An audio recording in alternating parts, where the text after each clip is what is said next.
A very good evening and welcome along to Old Trafford for the last of the 4 FA Youth Cup quarter-finals. Manchester United versus Sunderland here at the Theatre of Dreams. We already know the first semi-final. Manchester City, conquerors of Everton, will host Blackburn Rovers, who beat their arch-rivals Burnley, I beg your pardon.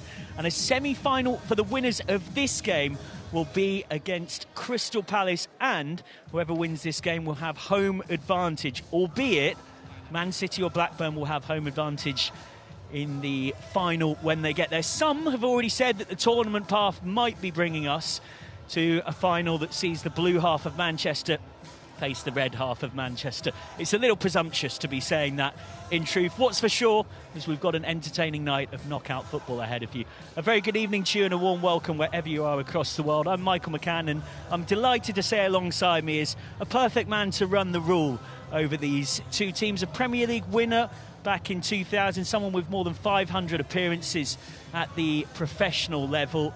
A very good evening to Luke Chadwick. Thank you for having me. Really looking forward to the game tonight. I think the Youth Cup always brings up special games, special occasions, and to be here at Old Trafford, albeit not a full-up Old Trafford, I'm sure the players will be in the tunnel now, really filling a few nerves and getting ready for the game. And what are your memories of your time coming through here, winning that Premier League medal? But before that, the tradition of this competition, because Manchester United have won it 11 times.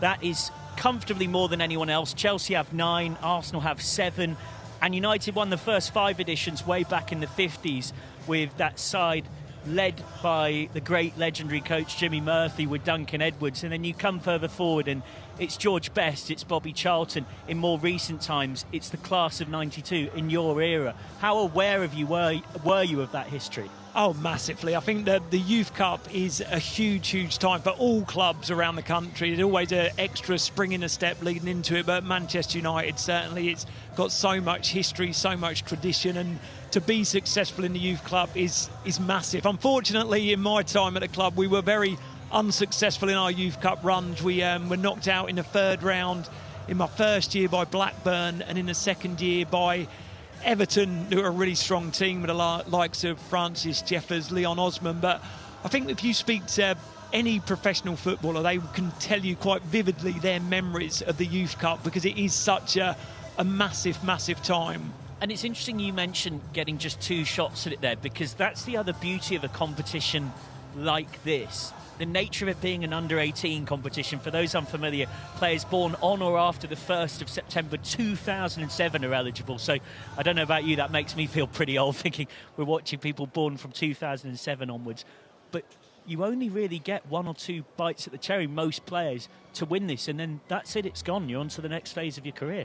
Yeah, without a doubt, the most sort of down I've been after a game of losing a game would have been those 2 games that I mentioned there in the FA Youth Cup, because like you say, there's no other way of getting only 2 or 3 goes at it if you're a little bit younger, because then you're too old, you can't play it anymore. And to have a massive Youth Cup run, I mean, today we're going to see 2 really talented groups of players, and for some of them this is going to be the biggest game that they have of playing, and these are going to be memories that they'll have for a lifetime playing here at Old Trafford this evening.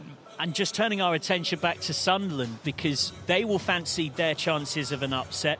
They've won this competition just twice, in 1967 and 1969. They're also actually runners-up in 1966. But having got to the quarter-finals this season, it's their best run since 2007-2008, which was a certain Jordan Henderson's year, which managed to mount a more decent assault of going deep into the knockout stages. So they will come here tonight believing they can cause an upset, but it's really important to say within that whilst Manchester United might be on for an under-18s treble, Sunderland actually beat them 1-0 earlier on this season, back on the 25th of October. Now, some of you might have seen on our feed pre-match that Darren Fletcher, the United boss, quite straightforwardly, like the direct Scot that he is, just said to me when I asked him about that, well, it doesn't really help when you concede a goal from a corner directly in the 2nd minute. And from that point, Manchester United had the better of the chances, but Sunderland came out and won the game. So they might be underdogs tonight, but some of them will think that they can do it, as they should. Oh, without a doubt, they're coming here tonight to win the game. It's a knockout game, a cup game, and Sunderland had a really not doing brilliantly in the league. I don't think they've won for the last 5 games, but a really impressive win against Brighton, who have got a strong under-18s team. To beat them 4-1 in the previous round was a fantastic result, and it's not going to be easy, like you say. Manchester United are favourites, and rightly so, but I think at this age in youth football, it's not always as big a plus being the home team playing at Old Trafford, where Sunderland are going to want to play here and enjoy the occasion as much as anything else, as much as United. So you'd probably say the pressure is more on Manchester United this evening. Sunderland have got the opportunity to come here and, like you say, look to spring an upset. There is definitely that sense of expectation on Darren Fletcher's side. Fletcher, who has elected to drop back to being head coach of the under-18s, who is coached since the start of this season, and he's chosen not to be part of the senior coaching team after Michael Carrick was made in charge for the rest of the season. The Scot did take interim charge for a couple of games post Ruben Amorim, and he actually used that to bring back Kobbie Mainoo into the first team. And of course, a neat bit of symmetry there, because Mainoo was part of the 2022 FA Youth Cup winning United team. The fourth and final FA Youth Cup quarter-final sees Manchester United take on Sunderland at Old Trafford. The home side chasing an under-18s treble and their 12th FA Youth Cup title against a Sunderland team who are looking to make a bit of history with what would be the Black Cats' first in a long time, 57 years to be precise. Sunderland winners back in 67 and 69. Sunderland in their changed blue and white. Of course, Manchester United in the red, white and black. Both sets of players will be feeling the nerves on a night where a home semi-final against Crystal Palace is up for grabs, after Palace managed to beat current FA Youth Cup holders Aston Villa in a dramatic late finish by 3-2 last week, thanks to Chuka Okoli. Kick-off mere moments away here under the floodlights.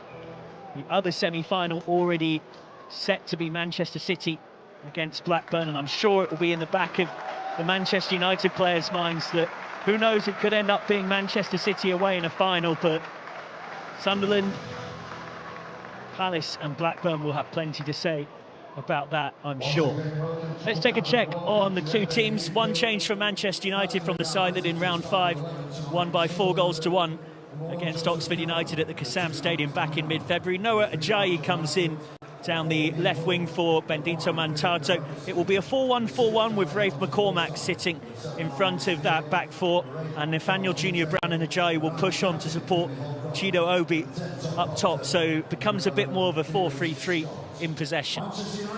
Yeah, I think it's a massive plus for United with Obi being fit for the game. Obviously got a concussion a couple of weeks ago, but has got himself right, and that small piece of first team experience he's got, knowing what it's like to perform on a big stage, I'm sure is going to be a massive plus for United tonight. Yeah, Manchester United welcoming Obi into their ranks as leading the line. He scored in round 4 and round 5. Here's how Sunderland look in what we expect will be a variation on a 4-3-3. Watch out for Thing Geragushin. He scored 3 goals in the competition in 3 games. He scored in every round, and quite simply, without his goals, there's every chance Sunderland would not be here. And it will be one where Hunt and Dinsdale sit in that midfield, with Tom Proctor pushing a little further on. And Marcus Neal, one of quite a number of players in this competition whose dad was a professional footballer. His dad, of course, the Australian international once upon a time, Lucas Neal, and Marcus has just got his call up for the Australian under-19 international side. Oliver Mackay is your referee, assisted by Neil Feltham and Kenwyn Hughes. Callum Jones, your 4th official. And we're all set for an entertaining night under the lights here at Old Trafford, where Manchester United earlier on in this competition this season beat Peterborough United 1-0 thanks to Gabriel in early December, and they beat Derby 2-1 after extra time. There's Noah Ajayi into the lineup tonight, can offer some electric pace and skill down that left wing, but it's a very interchangeable attack we expect. It'd be interesting to see how Sunderland set up in their midfield, like you say there, that interchangeable 4. And that is Thing Geragushin, scored in every round, wearing the number 5 shirt. Funny story about that. Long story short, he was too big and muscly for the number 9, so he's had to swap with Finlay Holcroft. Sunderland to attack from right to left as we look at things. Manchester United from left to right. The last of the FA Youth Cup quarter-finals off and underway here at this historic old venue. Manchester United chasing a spot in the semi-finals at home against Crystal Palace. The Black Cats looking to beat Sunderland, looking to beat Manchester United for the second time this season, having won against them in the league.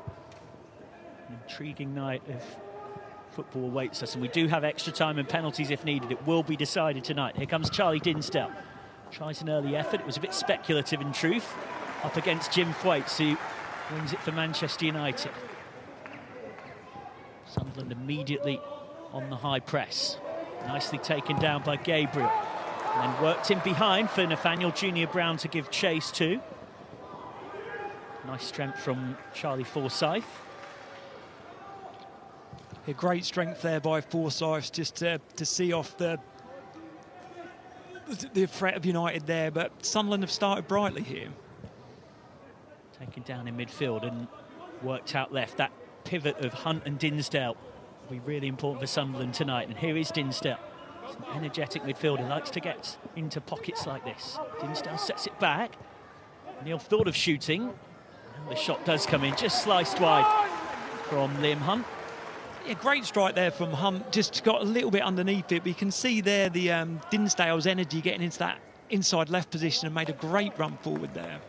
Yeah, there was an assist that he got in the second goal that Sunderland scored against Brighton in that 4-1 win in round 5, where it was he actually, technically it will go down as a secondary assist, but you watch the goal and Dinsdale drives from pretty much the edge of his own box to the edge of the opposition box, and you saw again that kind of engine and good work there as Manchester United look to build. Taken off Obi.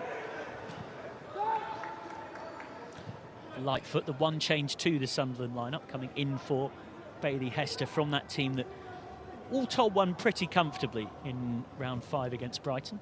So United have gone early, direct early so far, looking for that strength of Obi with Gabriel getting around him. It's not really stuck at the moment, but you can see that being a main point of reference for the attacking play this evening. Yeah, fascinating to see how these two line up formation-wise, because you could say it's 2 4-3-3s, but they both play them in slightly different ways.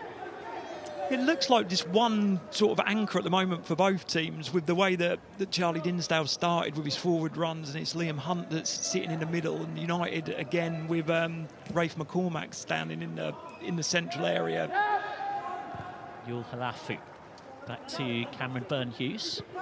Very comfortable with the ball at his feet, Byrne-Hughes, as he demonstrated again there. He went viral for his ability on the ball in a recent win against Nottingham Forest, where quite a few times the striker charged him down and he oh so comfortably sidestepped them as if it was just oh so routine. I think that's a role of the goalkeeper in this day and age, so comfortable on the ball. They could play in centre midfield, a lot of them, I believe. Yeah, well, it's funny you say that, Luke. Luke Chadwick alongside, for those of you who've just joined us, Manchester United Premier League winner back in 2000, because Byrne-Hughes actually made his debut for Manchester United in League football, thrown on as a winger. They'd run out of subs and they were a player down, and they were that comfortable with him up there that played the last 15 minutes of a youth team game outfield. Such is how much they trust him with the ball at his feet. Yeah, I'm sure he must have a few skills as well then, if they've thrown him out as a winger. Yeah, it's not something you see every day. That was in a 3-1 win against Middlesbrough after Anton Missin had got injured. He's already made his under-21s debut as well, Byrne-Hughes. So United inviting the press, but Sunderland weren't going for it, looking to play through the lines. Lovely, lovely feet from Gabriel there. Yeah, he is someone that, particularly of anyone coming out of the Manchester United academy at the moment, there really is no shortage of hype about, and with good reason as well. Gabriel might be 15 years old, 16 in October, but is already a key player in this under-18s team. I think when you talk about being 15 years old and being thrown in the starting 11 for a youth cup, it shows what the club think of him, and the impact that he's had has been huge as well. Patient possession here from Manchester United. They've almost invited Sunderland to press them, and now they've got what they wanted. Sunderland pressing a little higher. Sliding challenge from Lightfoot. Free kick. Lightfoot wanted to make his presence felt there. So it was a bit of a high challenge. I don't know if the yellow card might come out, but maybe a little bit early for that. Yeah, he might count himself a touch fortunate based on that replay to not got into that referee's notebook. Like you say, I think United are looking to invite the press from Sunderland, but not really finding the forward passes. Thwaites, who is someone that can make Manchester United tick, wins the throw.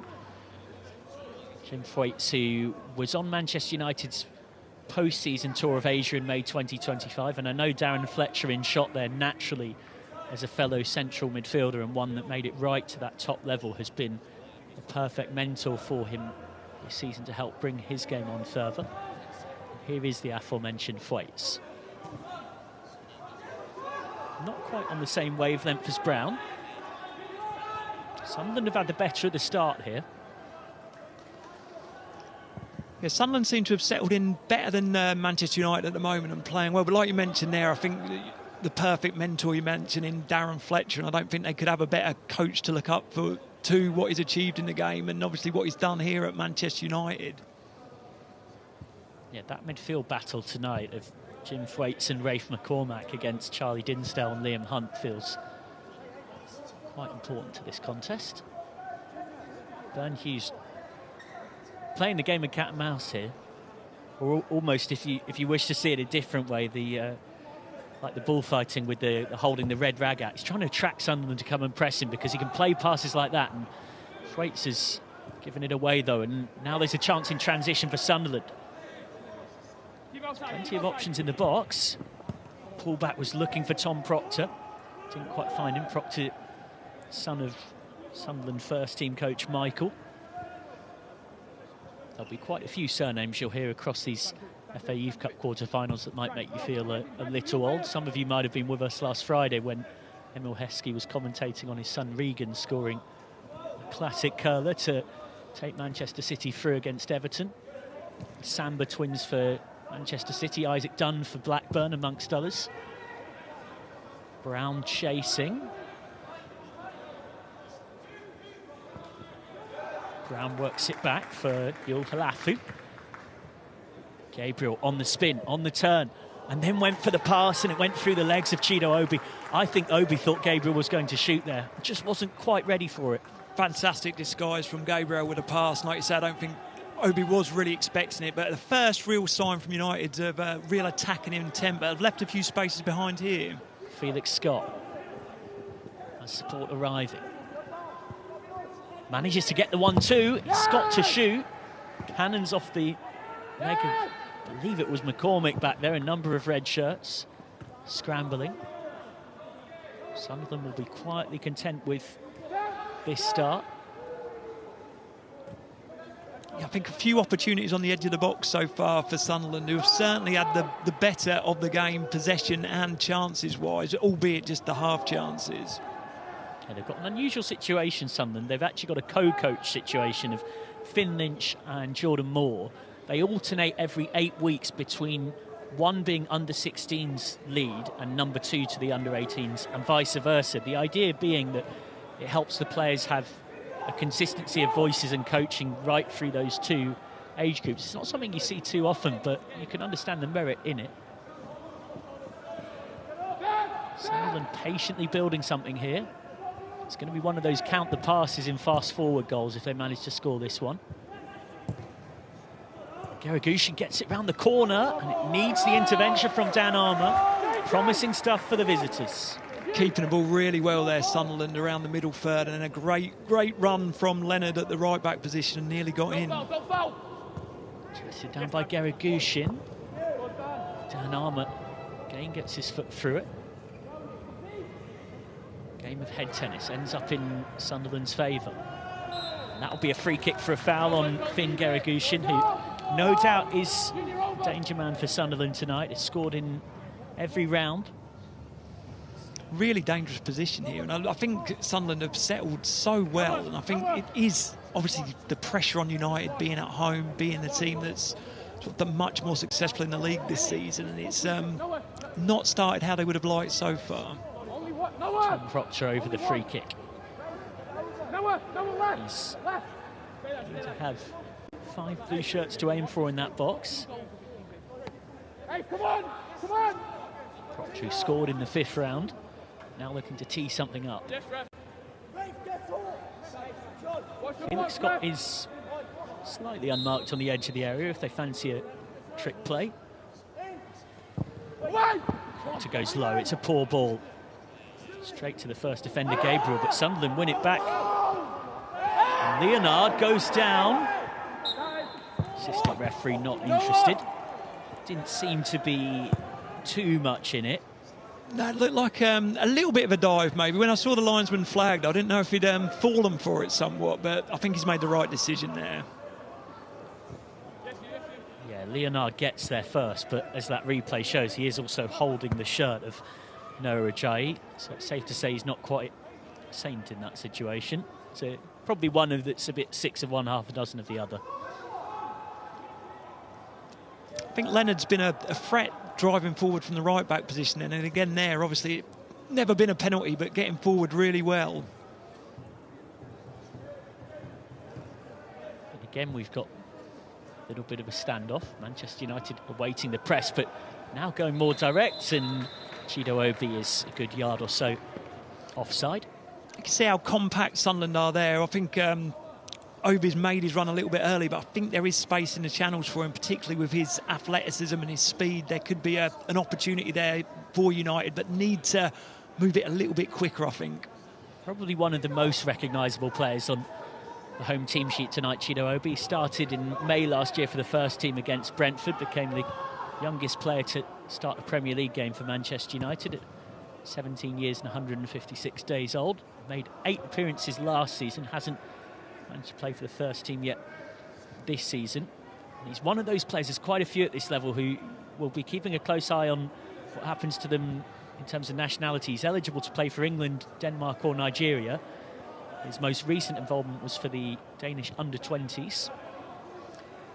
I think it can be quite hard as well when you've had that involvement with the first team to then drop back down to the 18s. But you can see with his goal-scoring record since dropping back down, he's obviously got a fantastic attitude.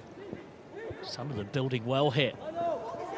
Ball across wasn't quite right, but then it's been picked up by Marcus Neal. Manchester United just can't get it away. Holcroft read that. He's trying to pin the home side in. Obi heads it on, looking for Gabriel, and Finley Holcroft manages to clear. Leonard runs out of room.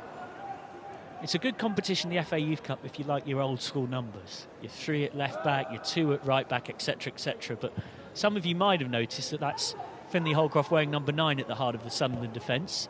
It's quite a funny story behind that. As we'll come back to it in a second. Brown is shoved over, and quite frankly, a bit needlessly by Felix Scott. Oh, in fact, Sunderland have got the free kick. Beg your pardon. I actually thought that had gone the other way. No, I think it was a foul. There's definitely contact. Well, there's a massive hand on the back, and it looked like a free kick, but the linesman chose to give it the other way. Yeah, I think Sunderland have got a little bit of fortune on that one. It's been given for the handball of picking the ball up. You can both see but also hear the dulcet Scottish tones of Darren Fletcher passing on instructions. And just on that shirt story I mentioned, the reason Holcroft has 9 and Garagushin has 5 is that they got their pre-match. Of course, at youth level, it's a bit one-size-fits-all, but the shirt quite literally of number 9 didn't fit Garagushin. Here come Manchester United. All of a sudden, it's Chido Obi who misses the target. A golden chance for the home side, who haven't been at their best in this opening quarter of an hour, but probably should have led here. Chido Obi off target. Done everything right there. Fantastic balance, brilliant touch. Now that last bit on the left foot, you thought he'd rolled it in the corner, but just wide of the post. Fantastic again in terms of his athleticism, but they're the chances that you've got to really take.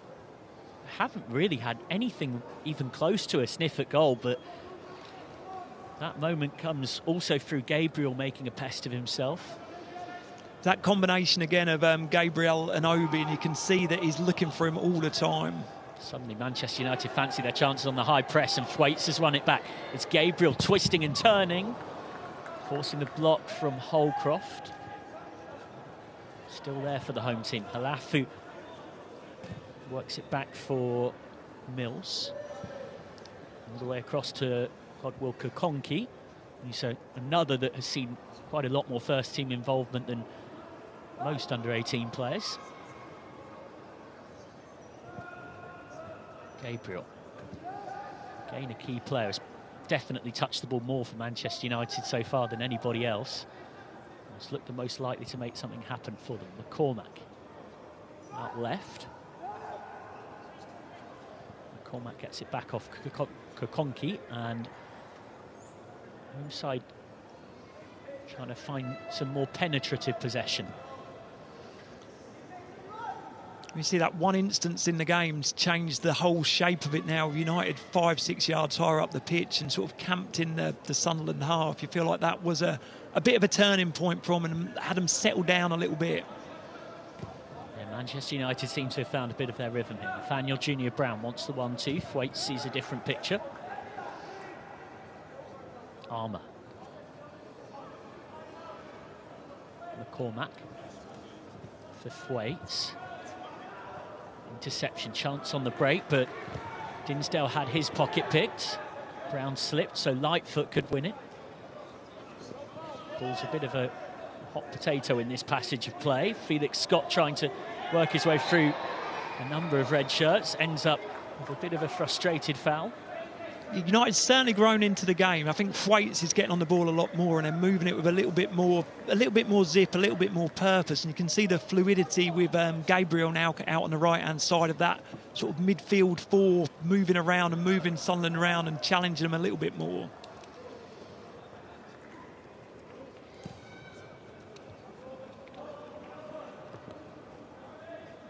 Armour clips one over the top. Chance for Manchester United. Nice link up between Ajayi and Kokonki. And Ajayi wins the corner. First corner of the game for Manchester United. Good defending from Leonard again. I think I've been really impressed with him, the right back for Sunderland, both getting forward and there showing his prowess 1v1 defending against a real dangerous player in Ajayi. Thwaites will come across and take it. Known as someone who's got both excellent set-piece deliveries and scoring abilities, Jim Thwaites. Technically gifted midfielder who's been on pre- and post-season tours with the seniors. And it is a good ball in from Thwaites, dealt with by Joe Cowan in the Sunderland goal, who, apart from that one chance for Chido Obi, has not had a lot to deal with. Cowan. A good goalkeeping by Cowan to be brave, come and get that first corner. Never an easy thing to do, particularly in a game at this magnitude. Lightfoot between the lines, and then Scott helps it on. Pass wasn't quite rated right, though, so Albert Mills is in there to win it back for Manchester United. Mills, who scored a great thumping header in the 5th round, as Obi again is offside, and we can see it as well because our viewing up in the press box is pretty much right in line with the assistant referee. He's offside by quite a distance. Yeah, I don't think Darren Fletcher will mind that, though. You can see that what he's trying to do, and they're the spaces that I think he can really, really get into against these two Sunderland centre-halves. And to keep making that run, you don't want him not to make that run. Yeah, we've clearly seen early on Fletcher's team have an intent to try and get Brown down the right, Ajayi down the left, and Obi in behind using their pace. Here's Scott.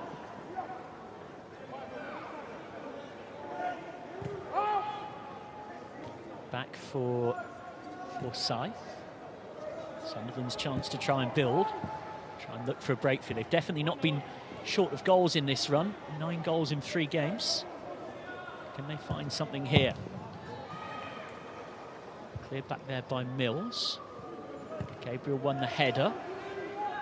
Thwaites got there first. Brown nods it on. Battle for it on this near side is won by Scott. It's a bit like a game of chess at the moment. No one wants to give up much space. We're not seeing a huge amount of clear-cut chances. I think obviously the best chance so far came to Chido Obi, but he couldn't put it away with that left foot. Lightfoot. One change for Sunderland to that team that won in round 5. Lightfoot wanted the 1-2, didn't get it. Hunt. Dinsdale. Again, getting into those wide spaces like I mentioned he would, Charlie Dinsdale. Hunt. Can Sunderland pick the lock? They can't this time. It's a half tackle just to slow any counter-attack from Scott. Holcroft gets there first. Steps out impressively, but then it's one back by the home side. Space for Ajayi to run and link up with Obi. Still Obi. Couldn't get past Proctor. I think they're the positions you'd like Obi to really look to commit the centre half there and get into the space. Look to come inside, and the space dried up very, very quickly. Yeah, slightly ran into a cul-de-sac in the end. Sunderland looking for a bit of a slice of history in this competition. Made 3 finals in 4 seasons in the late 60s, winning a couple, but since then, they've never been at that showpiece. They're 2 wins away from being back there. Slipped ball in behind from Forsyth, has too much on it. Billy Hughes, part of the 1967 team, and Richie Pitt in 69, and they both went on in a nice bit of symmetry to play for the seniors, with more than 100,000 watching at the old Wembley. Sunderland beat Leeds 1-0 in the FA Cup final. And speaking of some seniors that have been pretty handy at that level once upon a time, Michael Carrick and Wayne Rooney in attendance tonight. Rooney's son Kai's on the bench for the home team. Carrick, of course, Manchester United senior first team boss. Spinning to try and go down the line. He has managed to keep it in play, Ajayi. Just overcommits with a bit of a forwards tackle. Yeah, gave the foul away. Like, really, really good to see the positivity to run and then chop back in, but you'd rather him stay on his feet there and not give the foul away. But again, positive play. You feel like the United wide players could be the key, but probably not been on the ball enough to really commit the fullbacks too much so far.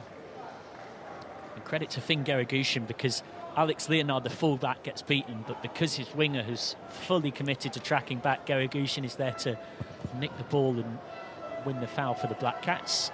Maybe hence a number 5 shirt for his defensive prowess as well. Better known for his fine work going forward, but it's equally such an important part of the modern game. You can't be defending with 10 or 9. Crossfield ball will be seen out by Halaku. Speaking of 9, though, Sunderland had a most extraordinary 4th round game. They had 2 players sent off against West Brom.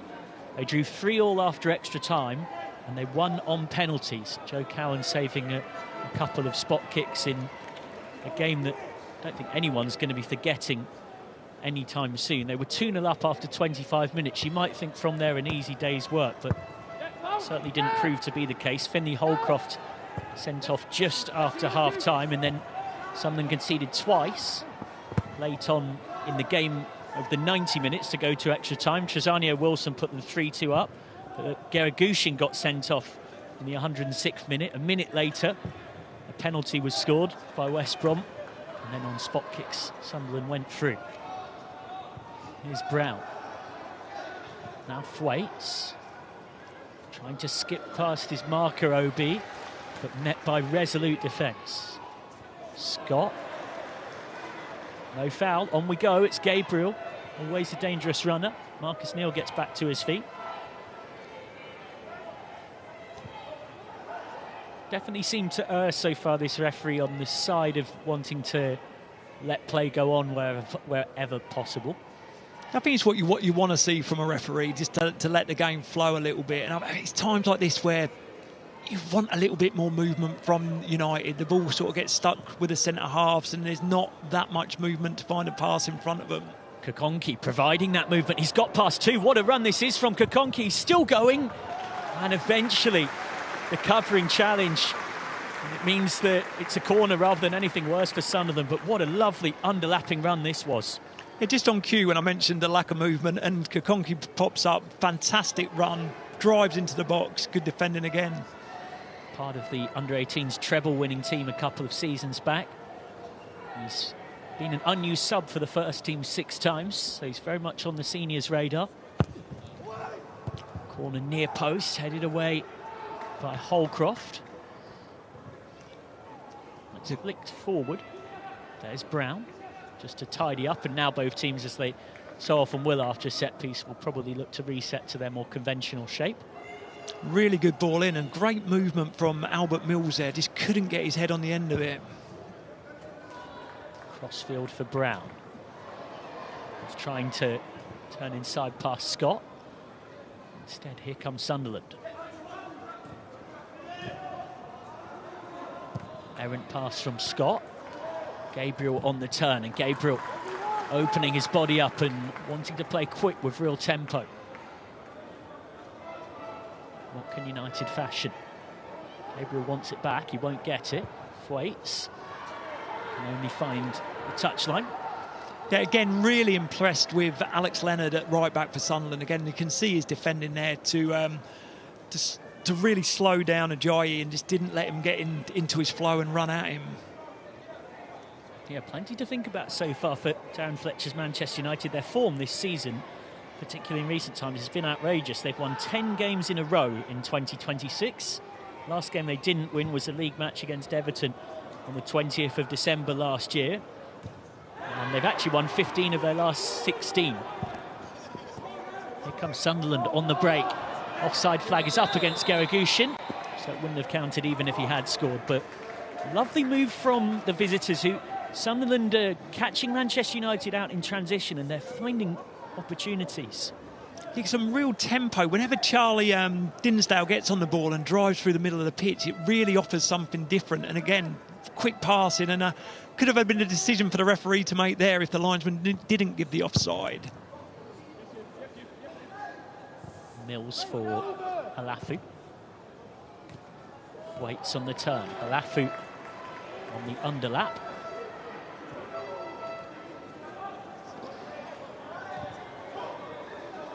Sunderland quite content for Manchester United to have it here. You can see Darren Fletcher there really encouraging Chidu Obi to keep making them runs. He's made another great run in the channel there, didn't receive it and looked a little bit disappointed, but Darren was sort of encouraging him to keep doing it because he will get his joy eventually.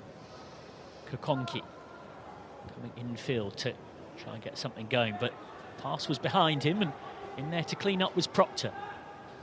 Sliding challenge to find Forsyth. Sunderland have struggled to get Proctor on the ball in those little pockets that he likes to play, and it's been more Charlie Dinsdale that's been driving with the ball. I think he's someone that they'll be wanting to get on the ball a lot more. Yeah, no, Dinsdale was one of the key players for Sunderland when they won the league fixture against Manchester United earlier on this season, as part of what was a 5-game winless run for the home side that really dented their title ambitions. Crossfield ball for Scott. Blocked by Halafu. Halafu digs it out, but only ends up finding Hunt. Probably won't surprise you too much to know that when it comes to the Premier League under-18 North competition, it is the two sides of Manchester who are dominant. United 2 points off Manchester City, who have a game in hand. Sunderland are 10th from 14 teams, but that position isn't quite as bad as it sounds. They've got anywhere from 3 to 6 games in hand on the teams around them. They've actually picked up 20 points from 15, which all told isn't that bad a tally whatsoever. Yeah, I think it's so hard to sort of gauge the under-18 table with how different clubs sort of run the academy in terms of playing up for the 21, so you never really get that settled team. It is the Youth Cup where you tend to see that strongest team come together at under-18 level. Halafu wanted it. Mills felt like it wasn't quite on.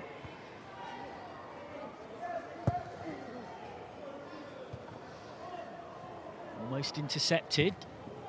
Sunderland are really offering a threat on the press here, and to no surprise they've won it back through Neil. But here come Manchester United instead. Gabriel, good advantage played by referee Mackay. Still Gabriel. He might fancy this himself. He does. Just got underneath it and just slightly sliced it off the outside of his right boot, but it's easy to see why so many at Manchester United are excited about Gabriel. without a doubt. First time he's got into that sort of shooting range and sort of had a dig himself. Scored a wonderful goal in the last under-18s game against Nottingham Forest. He cut in there, as you say, just leaning back a little bit and got right underneath that one. Made his under-18s debut as a 14-year-old, Gabriel, and he was in first-team training in October of last year whilst 15 years old. His dad, Joe O'Cyril, actually was a Republic of Ireland international, and I think it's safe to say Gabriel one day will have quite the dilemma. He's eligible for England, having been raised in the UK, Ireland through his dad, Cyprus through his mum, and Trinidad and Tobago through his granddad. He has played England under-16s, but of course until you've played a senior competitive game for one particular nation, options are open.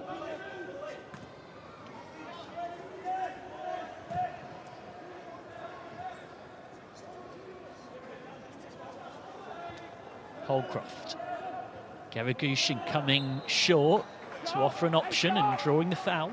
Yeah, coming inside again there, Garagushin, in terms of getting on that half turn in them little pockets and causing troubles. You can see he's a big, strong boy, and he's causing a few problems at the moment for Manchester United. You can see from that shot why he had to change to the number 5 shirt and swap with Finlay Holcroft. He literally couldn't fit in the number 9 kit. He's doing a decent job at number 5. The innocence of under-18s football. I don't think we're getting that in the Premier League today. It will be probably Tom Proctor most of the time from set pieces for Sunderland, but he is having a chat with Liam Hunt, who looks like is now moving away, who's a mere decoy. It's a long way out for a shot. This is more likely to be in and around that penalty spot sort of area. That's what Proctor's looking to do. Slip means that Sunderland win it back, but then Proctor lost it. Ruby fancies a breakout for United. Has options left and right. Holds it up well and gets it away to Brown, and it needed a sliding challenge from Holcroft. Brilliant defending by Holcroft, the recovery run.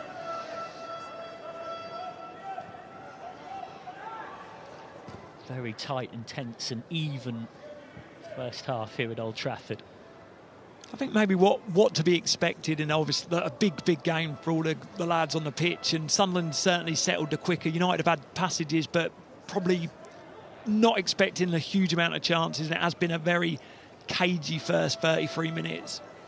Manchester United looking for their first FA Cup final appearance at youth level since winning this competition in 2022. 3-1 winners in the final here, with 67,000 or so in attendance against Nottingham Forest. Kobe Mainu on the score sheet, and Alejandro Garnacho, who's since left for Chelsea, of course, scored a couple of times. The 11th time United have won the FA Youth Cup. They won it in all of the first 5 seasons from 53 through to 57, and then winners in 1963, 1992, 95 on penalties against Spurs, and then 2003, 2011 and 4 years ago. His covering back across was Armour. It has been a fair few years. Obviously, you mentioned the Garnacho and Kobe Mano team that won the tournament, and United are feeling very confident about the latest batch of players coming through. So maybe we'll see another one, but again, it's not been that free-flowing football that we've seen from the 18s this season so much so far tonight. Yeah, and you have to give a lot of credit to Sunderland. They're playing a team that have won their last 10 games in a row, and Sunderland have more than done their bit to stifle United. Of course, beat them in the league a few months back. Couldn't quite bring that under control, Scott. It was sort of expected Sunderland to maybe sit back a little bit, but they've, after the first couple of minutes where they held off, the press has been good, and they've not given United time to settle, and they've got a really nice mid-block that's stopping United playing to those most dangerous players. Just chatting to Finn Lynch, Sunderland under-18s co-head coach pre-match, was very adamant about the fact they were not just coming here to try and stop Manchester United, they were coming to try and impose their game on them. Leroy Lita, who plenty will remember as a regular goal scorer in the EFL, probably best known for his time at Reading once upon a time, is in as a coach, particularly working with the strikers as well. Graham Murty is the development lead, who of course was also part of that very successful Reading team in the late noughties. I was lucky enough to play with Graham Murty, a fantastic right-back, and had a brilliant career at Reading, and obviously against Leroy Lita a lot, who was a brilliant goal scorer, as you say, at EFL level. Kokonki gets the 1-2. So much willingness to fly forward from that left flank, Godwill Kokonki. Back for Thwaites, who's caught by a clumsy challenge from Geragushin. You have to admire the persistence to get back in place, but as soon as he came into the back of Thwaites, that was only going to end one way. No, without a doubt, a definite foul there in a very, very dangerous position. And I think Sunderland have put a lot into it. And in the latter stages of the game, you always see it in under-18s football when bodies start to tire. There's so many goals and opportunities created in them later stages. So it'll be interesting to see how obviously the rest of the first half and the second half pans out. Now, I know this is a bit of a way out, but he might fancy this, Jim Thwaites. He's known for scoring fabulous free kicks. He scored one in particular against Manchester City in a 3-1 win away from home last month that went viral. There is a touch of David Beckham about him when the ball is at his feet and coming off that right foot, some might say. So I wouldn't be surprised if Thwaites goes for goal here. Thwaites does go for goal, and that might end up being his sighter for the evening. Brought it over the wall but couldn't quite bring it back underneath.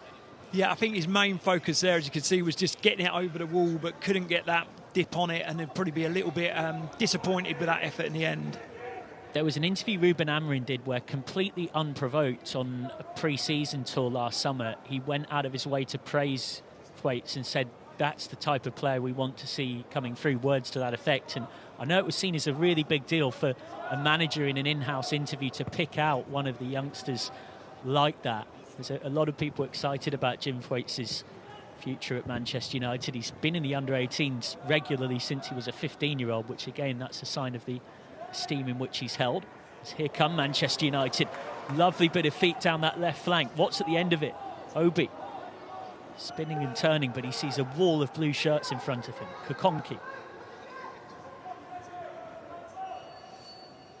Obi, slightly heavy touch, gave the chance for a hurried defensive clearance. Yeah, lovely, lovely feet by Ajayi there to get down that left-hand side. But I think Obi was sort of crowded out there and looked to get his pass off and couldn't get his shot off in the end. Flicked around the corner by Thwaites, but it was straight to Lightfoot. Scott.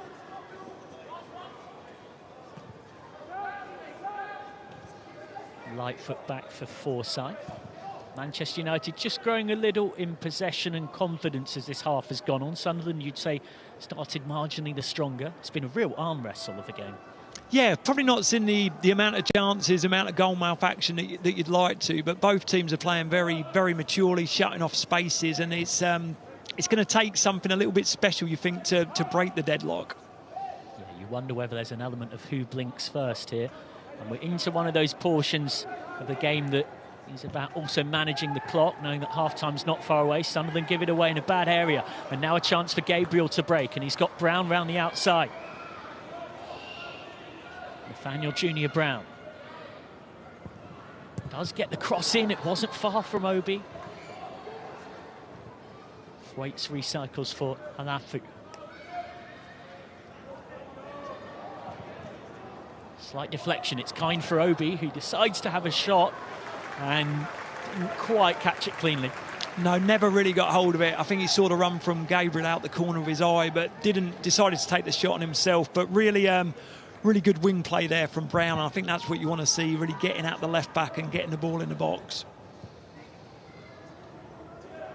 Ends up all the way back with Burn Hughes. Sunderland not doing a lot with it. You can see that shot count 6-2 in Manchester United's favour. Really, the big chance for either side in this half was that opportunity for Obi on his left.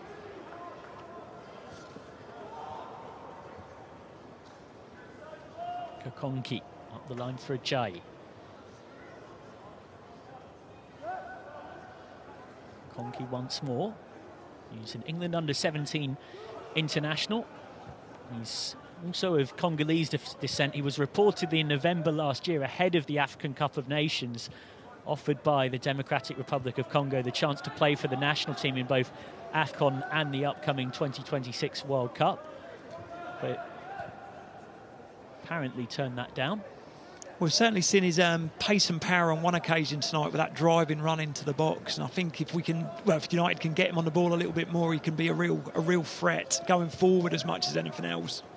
Yeah, showed gorgeous skills with that underlapping run, leaving 3 defenders for dead. Had he gone and scored, that would have been one of the great goals that we've seen in this FA Youth Cup this season. I think when you speak about United growing in confidence, you can see how much higher they are now. You look at Kokonki in that sort of inside left position here. They're really getting more players forward and pinning Sunderland back a little bit. Fantastic feat. Jai's gone past one. That almost broke into something. Gabriel trying to get it clear. It's a bit scrappy from Sunderland. Miscommunication between Proctor and Hunt. And then Neil goes flying in on Gabriel. That will be a warning, but it looks like referee Mackay, for now at least, will keep his card in his pocket. Yeah, it looked like a painful one where you get caught right on the top of the toe there. If you look, it was a bit of a lunging challenge, but the referee seemed quite happy with it. And it's Neil who catches him as well. No yellow card though for Marcus Neil. Thwaites. Half an interception by Dinsdale. Obi. Closed down by Lightfoot Chido Obi, who scored in the 5th round. He scored in the win at Manchester City in February as well. Born in Copenhagen in Denmark to Nigerian parents. He was with Arsenal for 4 years, from being 12 to 16 years old, before signing for Manchester United a year and a half ago. I know Arsenal were pretty gutted to lose him. Of course, has gone on to make his United senior debut since. Thwaites' corner. Header from Kokonki, didn't really get hold of it. He's almost set up Ajayi. Key block in there, but Ajayi's kept it alive. It's pinballing around in that penalty box.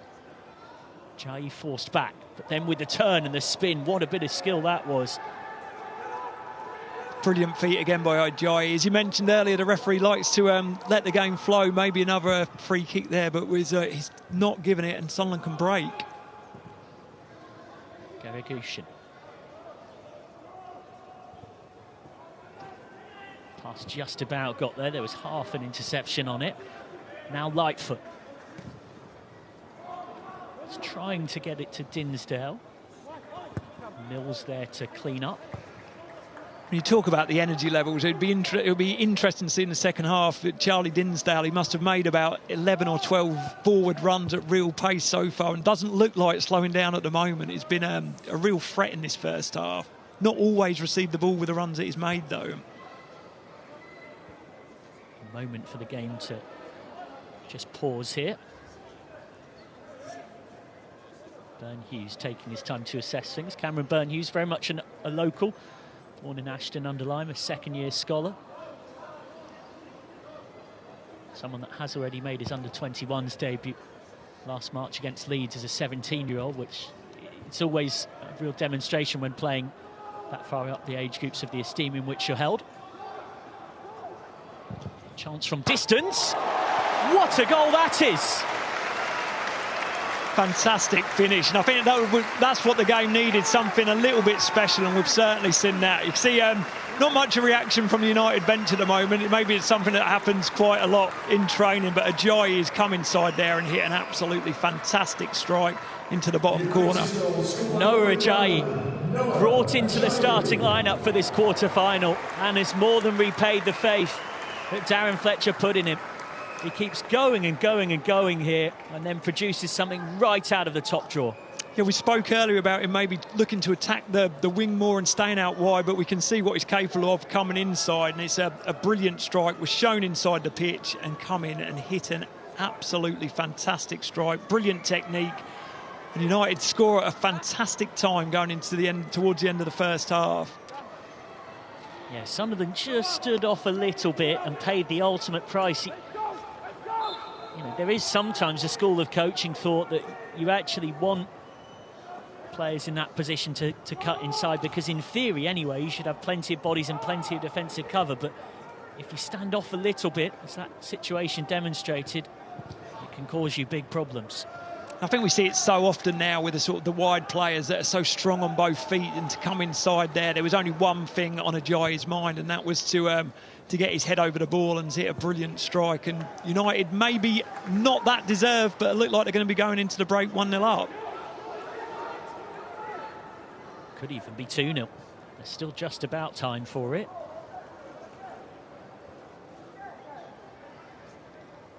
Reliably informed. There's 1 minute added on at the back end of this first half, but Manchester United looking to give Sunderland double trouble. I think United will be happy to just take the sting out of the game now for this last minute of added time and to go in 1-0 up. There is confirmation of that minimum 1 minute added on. Sunderland still happy not to really come out their shape. I think conceding another one's obviously going to make it a really, really long night for them. But it's a perfect time to score that first goal just before the half. Burnhughes crossfield, kept in play by Brown, who manages to help it in behind for Thwaites to have a run. Shepherded into touch by Dinsdale. That duel of the number 8s has been a fascinating watch in this first half. Without a doubt, I think Dinsdale his legs have been fantastic, but when you look at Thwaites, he's got on the ball so much more as the half's gone on and really ticked things over for United.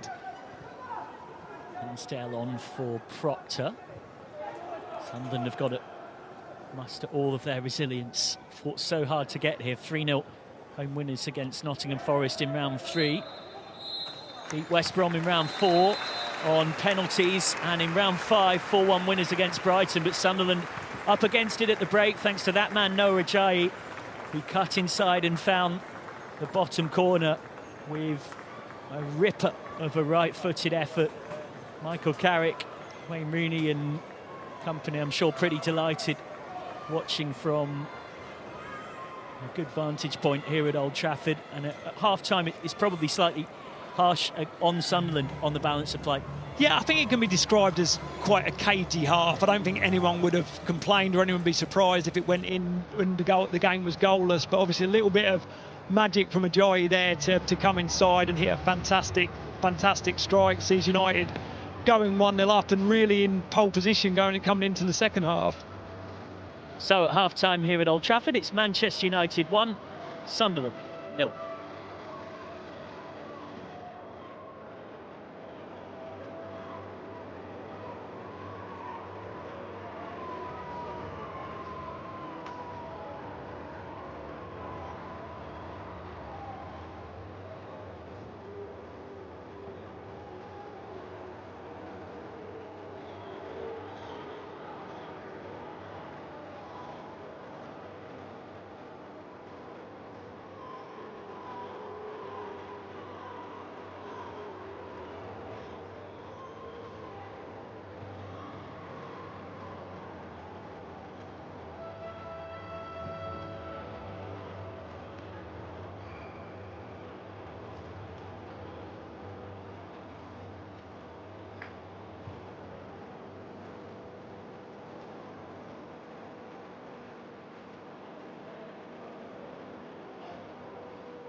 Let's take a look at the best bits of that first half. Manchester United going in 1-0 leaders at half-time in the last of the 4 FA Youth Cup quarter-finals. But it was Sunderland who had the brighter start, no doubt, as we saw Charlie Dinsdale get into some nice early positions, and they actually would have been really pleased coming away to one of the competition favourites for how they handled that beginning to the game, Luke. Yeah, and I think it was, United did look a little bit nervous. Sunderland settled into the game a little bit more and definitely had the better of the play. You mentioned Dinsdale there, who was energy throughout the first half, was fantastic, but maybe not threatened the goal and gave Cameron Burnhughes much to do in that half. And then Manchester United grew in confidence, and this was the big chance on the quarter of an hour mark for the home side. And Chido Obi probably should have hit the target or scored, in truth. Definitely, the first bit is absolutely Decepted. Brilliant. The balance that he's shown to drag it in there, but just couldn't finish, and probably should have done. No surprise they've won it back through Neil. Sunderland had more good chances. Manchester United instead to try and get themselves on the scoreboard, but we saw a few times Gabriel here bringing the ball out, and when you give him space, you can see why this guy is running in all the goals and assists at this level. Yeah, he looks a very talented player, but probably not just what he does on the ball. His work rate as well has been fantastic, getting back in, covering, and when he does get on it, he looks to play forward, play progressive passes, and probably be disappointed with himself with the effort that went over the bar.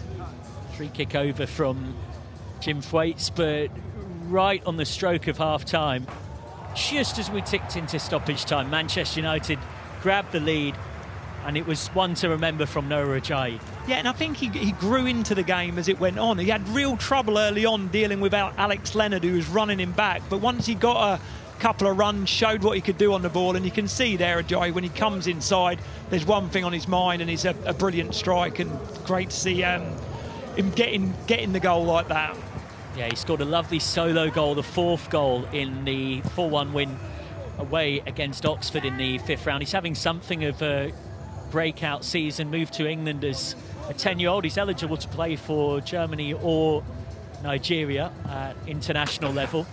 And we saw that particularly when Ajayi linked up with Gabriel and Obi, there was something building for the home side, who will look to continue that in the second half, and we'll hope that if they get that second goal, and it could be a long way back for Sunderland. But don't count the Black Cats out at half-time here at Old Trafford. It's Manchester United 1, Sunderland 0.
Celebrating everything tonight, particularly the third day, 1/2 third day of February at Old Trafford, and that's what we've had a great time.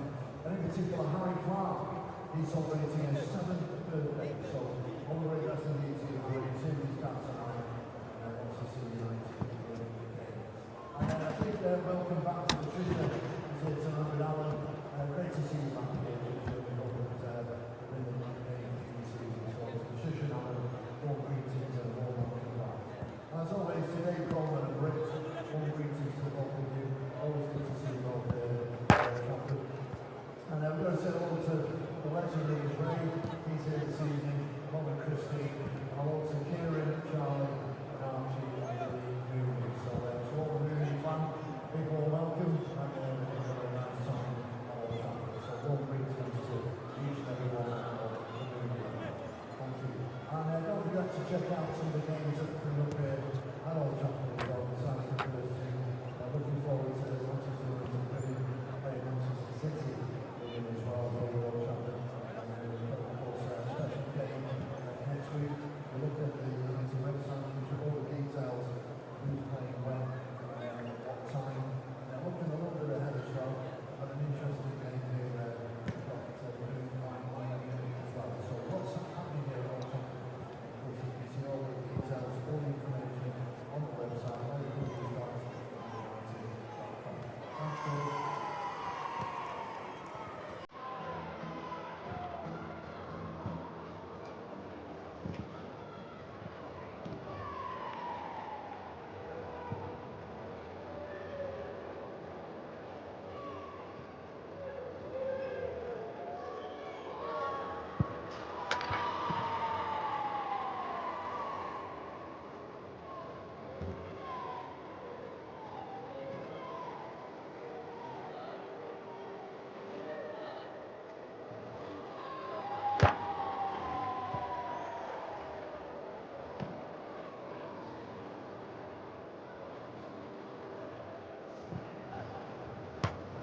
Welcome back to Old Trafford on a day that's been beautifully sunny up here in the north. Temperatures as high as 16 degrees, but has now turned a little chillier and colder, as was to be expected.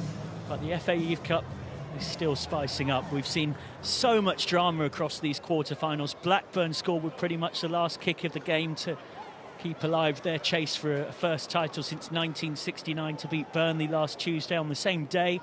Crystal Palace scored twice late to knock out the current holders Villa and keep up their quest for a first title since 1978. And now Sunderland, last winners back in 1969, need a fight back, because Manchester United are in front thanks to Chido Obi's goal. United to now attack from right to left, Sunderland from left to right. Delighted to have Luke Chadwick once more alongside.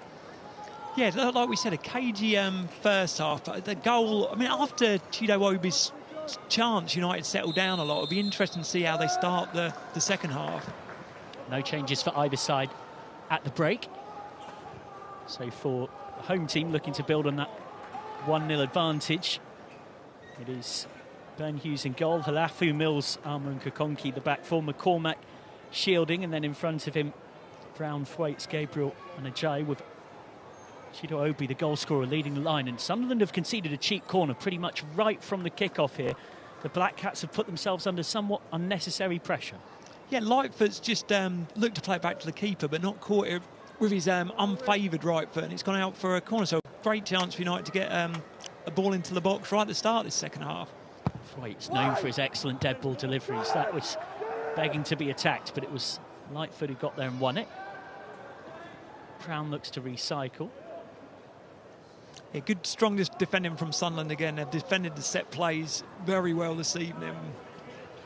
McCormack, who's Bradford-born but has been at Manchester United since he was 8 years old.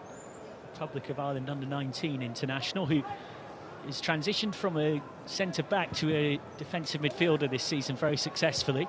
He's already been seen to be a much stronger prospect in his new position than he was in the old one, as Gabriel tries to slide one through, and he almost did, you know. Obi denied by a desperate sliding challenge. Brilliant vision from Gabriel there to look to send Obi on his way, looked to use his strength but couldn't quite get there, and there's a bit of a knock there to Finlay Holcroft. Yeah, Holcroft making the late lunge. Had he not got there, every chance it was 2-0. United started the second half brightly, much brighter than they started the first half. Yeah, thinking to do for Finn Lynch in shot there. Part of a dual tag team head coach operation for Sunderland at this level with Jordan Moore. Sunderland, who of course have produced plenty of players over the years. You think of England's #1 for so long, Jordan Pickford, more recently Tom Watson. You moved to Brighton in the summer after scoring the goal that took Sunderland to the Premier League. Slight interception at a critical moment from Miles, and Ben Hughes can't prevent the corner. So both teams starting this second half by giving away a corner that they didn't really need to. No, good defending from Albert Mills. That could have been a really sharp break there by Sunderland. Fantastic touch by Marcus Neal, and in the #9 in the centre forward position, and nearly got away, but United defended it well in the end. Ben Hughes might be a bit disappointed. The ball is a bit of a bar of soap, in fairness, on this pitch that gets plenty of watering from the Manchester rain and also from the Old Trafford sprinklers. Tom Proctor to deliver Sunderland's first corner of the second half. It's a real flow to Ben Hughes, wanted to get there, and well, he didn't really get there convincingly, but the whistle had long since gone before Godward Kokonki's intervention on the goal line to keep it at 1-0. No, it could have looked like a current Premier League game there, with the corner surrounding the goalkeeper, making it really hard for him. He was brave and came for it, didn't get a great punch, but it was a foul by Charlie Forsyth there, and the right decision was made. Flicked on by Obi, looking for Gabriel, all the way back to Cowan. First year scholar, and it was his penalty heroics in round 4 that helped Sunderland get to this stage. So 2 penalties in the shootout against West Brom. Cowan forced to go more direct. It was a good high press from Manchester United. Header won by Mills, but Some of them pick up the pieces. Proctor finds Scott on the slide. Scott forced back by Kokonki. Yeah, good defending by Kokonki there. Really showed his strength to force a winger back out of the game. Scott once more. Trying to dink it in behind. It was a little chest pass attempted by Marcus Neal. Now Garagushin for Neal, who drags it wide. What a good chance for the Australian. And Marcus Neal can't hit the target for Sunderland. I think it's a great save by Cameron Byrne-Hughes there. It's lovely movement by Sunderland.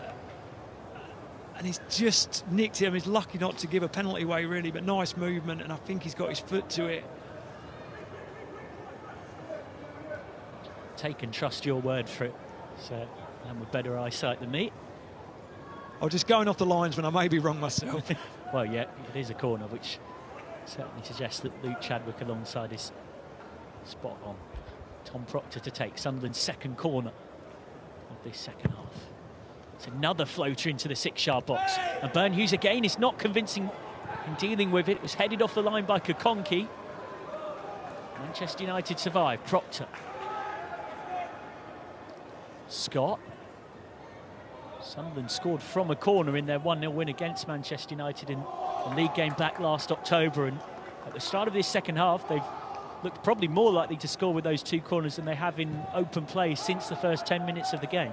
Very dangerous. You can see that they've worked on it, and Proctor's certainly not whipping it in. He's sort of hanging it up there, and they're causing real problems for United from these set plays. After Manchester United nearly made it 2-0 pretty much straight from the restart. It's Sunderland fighting back strongly here. Is this their moment? Ball across was a little bit too close to Byrne-Hughes. Wasn't a Sunderland near post runner. Holcroft driving forward. Leonard. After a very fast start to the second half by United, Sunderland have really dominated in the last 4 or 5 minutes and getting in some very, very dangerous areas. Lightfoot. Leonard. On the spin is Garagushin, who's managed to nick it through.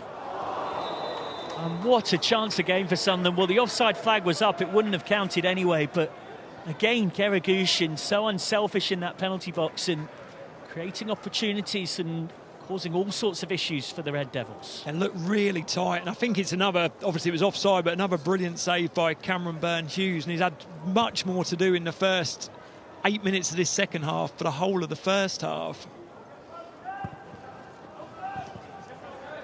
Here's that corner again, and he's just punched it onto Leonard's head, and United get it away. Back to real time, and we're showing you that replay. Sunderland with a shot from distance that just went wide. You can see Darren Fletcher sort of barking instructions from the sideline, and it's a leaning back again, a good position to be in, and another shot at goal, but it's United are really struggling to get going now, and you can see the angst on the side of the pitch that you saw in the centre of Manchester United's midfield many, many years ago. It's the perfect word for it, and Darren Fletcher will be even more frustrated because Garagushin's won it back. 1-2 with Scott. Cross whipped in by Hunt. Byrne-Hughes does collect it with Garagushin there causing problems. Byrne-Hughes done really, really well there to take that cross. And you can see that it's a little bit of a change in the Sunderland midfield. As you see, it was Liam Hunt who sat for the majority of the first half, really looking to get forward there and sort of sharing the workload with Charlie Dinsdale. And it's Sunderland are certainly getting after United at the moment. Good spell for the visitors on their best run in this competition since 2007-2008 crop, where Jordan Henderson was the star of it. I know that Garagushin was on the bench for the first team in the FA Cup recently. Seen by some as probably being the most likely to play for them in the immediate future, as Kokonki lays it off. Ajayi, Kokonki followed his run, couldn't quite bring it down. See Kokonki again, when he gets moving and gets motoring forward, he's a massive, massive threat. And playing with Ajayi, they're a real danger on this left-hand side for United. Will Kokonki, born in Stoke-on-Trent.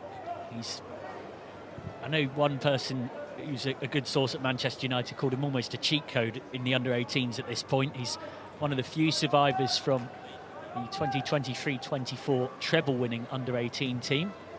The treble at this level being the FA Youth Cup, the Premier League Cup, and then, of course, the league as well. And there is a playoff final when it comes to the league for the winners between the North and the South. Manchester United are in the Premier League Cup final this season at under-18s level. They've got a tough one away against Crystal Palace on the 22nd of April at Selhurst Park. And if they win this game, of course, they'll set up a home game against Palace in FA Youth Cup semi-final. So it would be two big games against the Eagles coming up as Ajayi cuts inside and wins the foul. Of course, Sunderland will have plenty to say about that. Oh, without they've started the second half like they're desperate to get back into it, which I'm sure they are, but you can see the confidence of Ajayi there after that goal. What a goal does to a player, and he just comes inside there and he's really expressing himself so much more.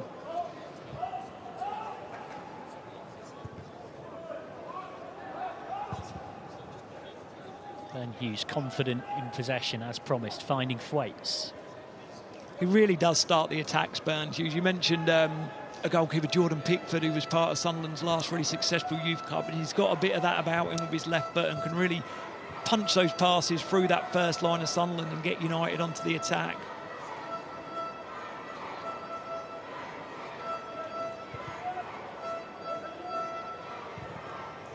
Kokonki. Ajayi wanted it. Won comfortably enough by Holcroft. Miscommunication from Sunderland. And that means Kokonki gets there first. Scott and Leonard weren't quite on the same wavelength.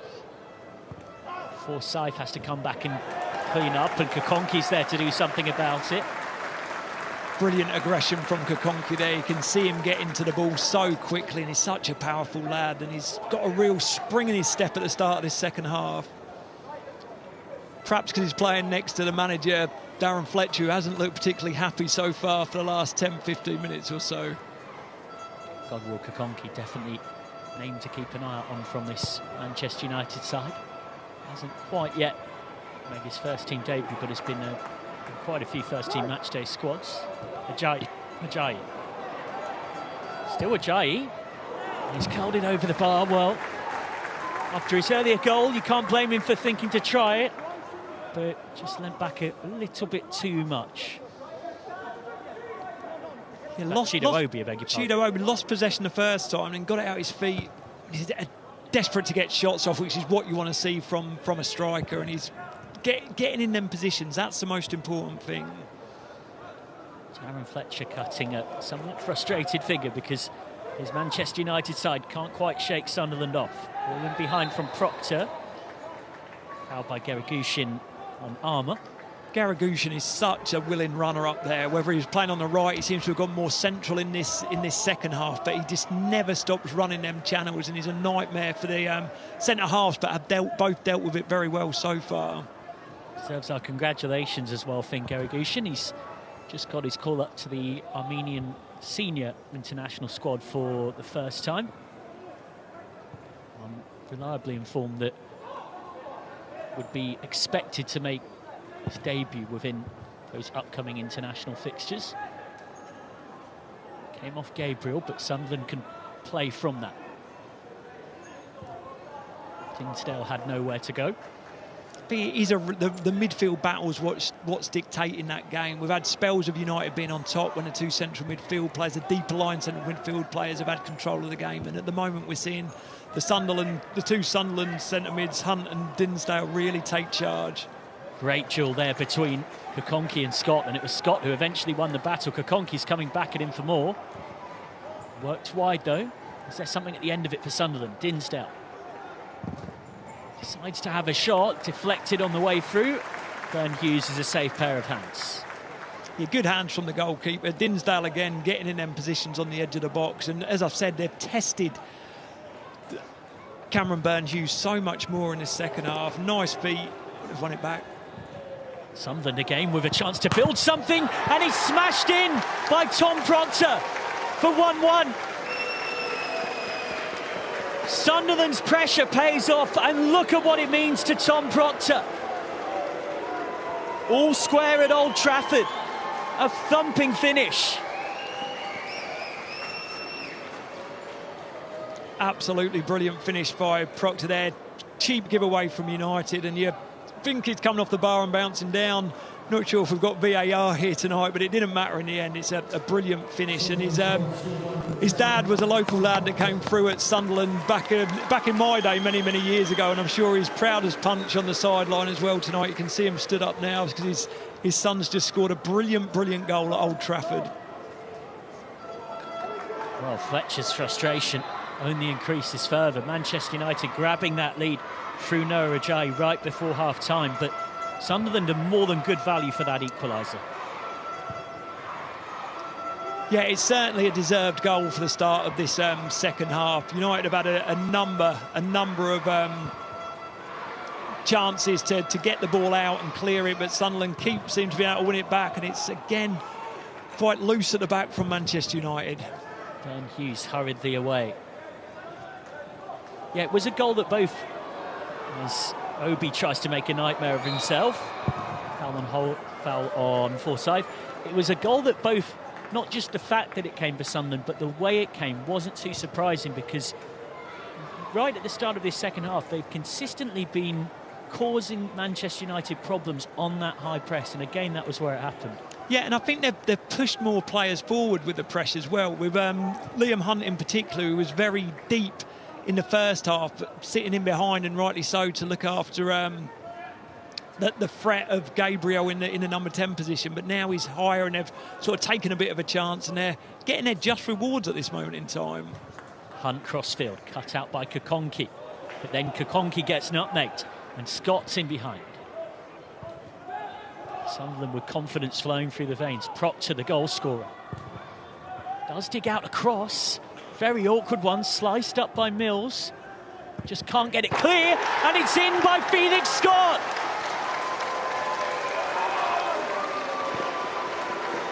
Two goals in 2 minutes for Sunderland.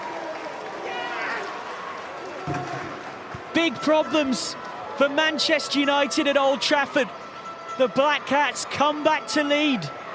You could sort of see it coming, and again, the quality from Proctor on this right-hand side. It's a brilliant ball into the box, into the space that caused all the problems, and Scott with a finish into the bottom corner, and the clearance is there. Really good play to keep the ball alive from Marcus Neal, and a really good finish. Well, Tom Proctor scored in the 5th round win at Brighton. And now he's scored the first and had a big hand in creating the second, and the small pocket of Sunderland fans that have made the trip have been richly rewarded. And well, there is a good few thousand in away to our left-hand side. You can't actually see it on the coverage because we're up in the main stand with the press box facing the Sir Alex Ferguson stand, which is where our cameras are facing. And all of the spectators in the ground tonight are in that very same stand. So while it might look like at home there isn't really a crowd in at all, as you would have heard when those goals go in, there certainly is a good few thousand. And I was definitely wondering pre-kick-off just what percentage of them might be of a Sunderland persuasion. I think we found out in the last few minutes there's plenty who are. No, there was certainly a bit of a cheer when the ball went in the back, or when both goals went in the net, and I think you could sort of feel or sense the second goal coming after Proctor's finished in the first, and you wasn't surprised at all when Felix Scott slotted in the second one there. Long way to go, and the possibility of extra time and penalties as well. And both of these teams have been to extra time once in this competition this season. Manchester United pushed really hard by Derby. That was 0-0 after 90 minutes. And then Chido Obi scored in an own goal. Helped United get through despite Nestling getting what proved to be ultimately a consolation for Derby. Manchester United winning that one 2-1. And Sunderland beat West Brom on penalties after a 3-3 draw in round 4. And here comes Sunderland again, wanting a third. It's Scott. Proctor. what a crossfield ball that is from Proctor, and well, unfortunately for the away side, Marcus Neal couldn't quite get it under control. Proctor's playing with so much confidence at the moment. I mentioned in the first half they were struggling to get him on the ball in those areas, but this second half he's come alive, and it's all credit to Sunderland and their proactive sort of attitude, being 1-0 down and looking to get back into this game. And you could see on a personal level what that equaliser meant to Proctor, because as a professional football commentator of 10 years, you see hundreds and hundreds of goals, but just the way in which he celebrated that, the ferocity of the almost chainsaw style fist-pumping celebration from Tom Proctor to come up trumps in a big moment like that. Of course, Proctor's handiwork nearly did lead to the second. Manchester United need a quick response. It's Thwaites trying to give them it. He ends up going over the bar on his slightly less favoured left foot. Did have good passing options on. Yeah, brilliant position Thwaites has got in there to come inside, and real good energy to get high up the pitch and play in that sort of number 10 position. But you maybe think the shot was on, but was there a better option, being it on his weaker foot there? Jim Thwaites, a technically gifted midfielder, made his under-21s debut as a 16-year-old a couple of seasons back. He's someone to keep a really close eye on. Frequently, right through the age groups, has been winning goal of the season awards, which does tell you just how he can come up with some spectacular moments with the ball at his feet. Sunderland now looking for a third. You mentioned Proctor's celebration. I'm not 100% sure, but pretty sure he would have grown up a Sunderland fan, being his dad's history at the so club. That's in the melting pot, I guess, as well.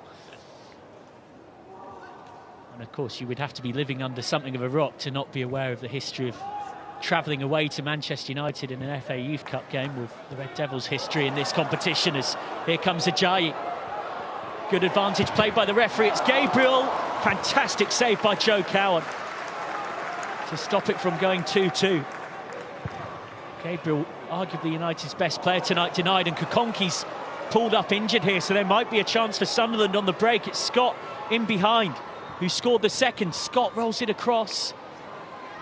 Key little touch on it from the home team. Kokonki is pulled up with cramp, and Gabriel gets challenged by Scott. So we've gone from a cagey first half to an absolutely electric second half with some end-to-end stuff there. I think Gabriel will be really disappointed with his quality, that he's not lifted that over the goalkeeper. But again, absolutely brilliant work from Ajayi, who's been fantastic in the second half. That one there, where it's just that lift over him. It's a brilliant save, though. All credit to Joe Cowan. Cowan made himself as big as he possibly could. Kokonki, I'm really surprised, has stayed on for now, because he was visibly limping during that passage of play. He's clearly hoping that he'll be able to run whatever he's got off. And now in the wrestling match, Obi almost gets free. Referee, I think entirely fairly, says Sachito Obi, who was appealing for a foul, something that I would guess is along the lines of you and Charlie Forsyth were having an equal amount of a bite at each other here. Yeah, well, the way I was going to look at it was 6 of one, half a dozen of the other. They're certainly holding on to each other. Almost looked like the way they'd interlocked arms for a second, like they were going line dancing. And I think you could understand why the referee said they'll try and let the game flow where possible. Manchester United desperately seeking an equaliser. Brown. It's fair to say, for a club of their stature, there's always an expectation with this competition to, at the very least, get into the Final Four, get into those semi-finals. Gabriel definitely being fouled there. Free kick. Liam Hunt, the offender.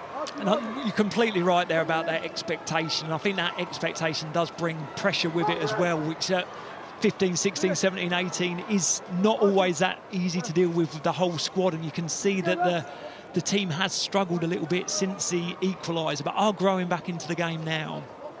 Jim Thwaites, who is known for his excellent set-piece deliveries, needs to produce one of those here.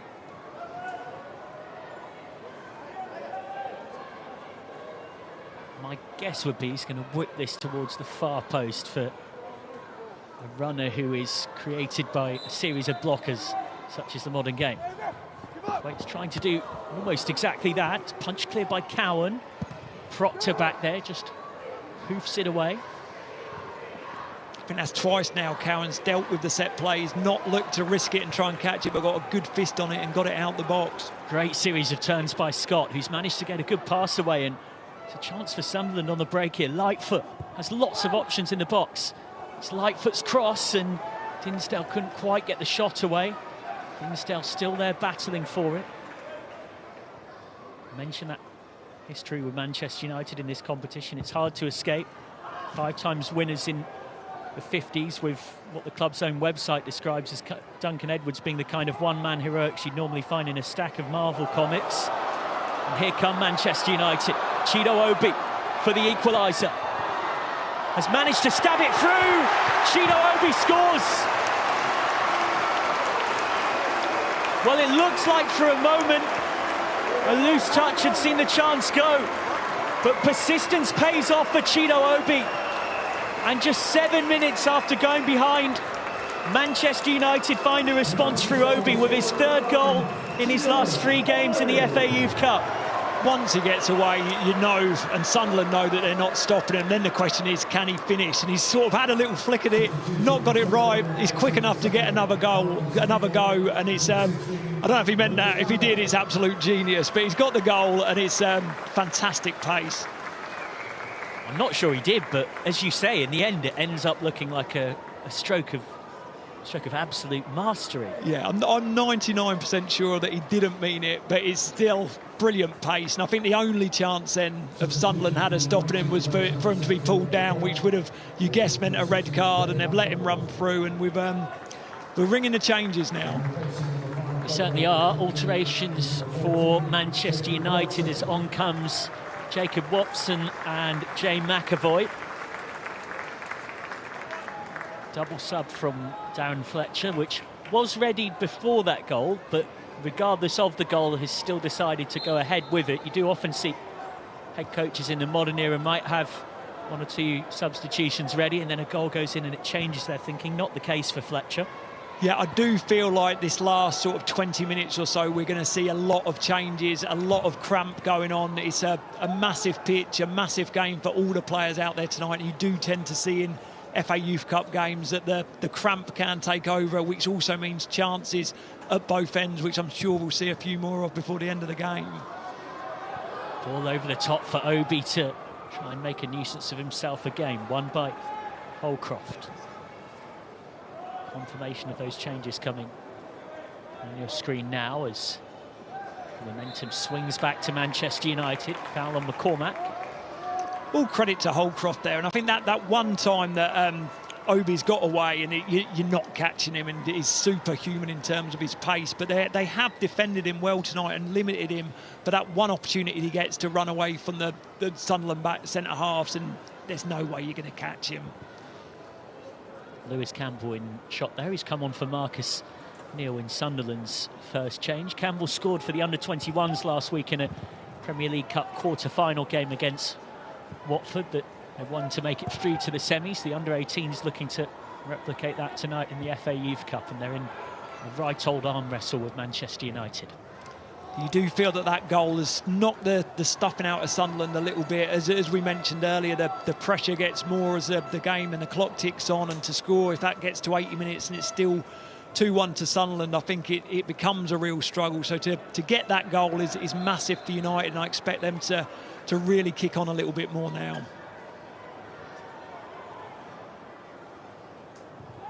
Remains to be seen if for either team it's necessarily a change of formation and system or a change of shape. Teams at under-18 level tend most of the time to stick to plan A, so I'd be slightly surprised if either coach has changed system. Brilliant work from Ajayi there to get back in and deal with the strong run in Alex Leonard. Here comes Sunderland. Dinsdale. Campbell. He's only just come on. He'll be fresh and full of beans. He's just shepherded out, but he has managed to win a corner. Very, very dangerous in this second half from set play, Sunderland. I'm sure they'll be surrounding Cameron Burn-Hughes again here and looking to get it on top of him and cause troubles for Manchester United. Proctor to take it. Proctor, the scorer of the first, one of the architects of the second. And fantastic set play delivery as well, particularly in this second half.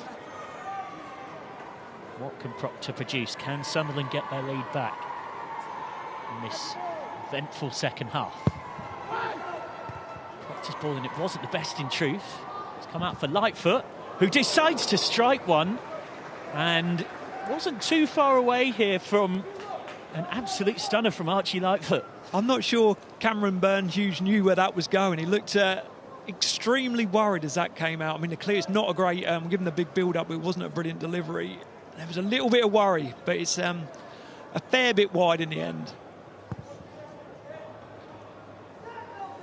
That would have been yet another magic moment in a competition that's produced no shortage of drama, and we've got plenty more of that coming tonight. Foul on Halafu from Keragushin.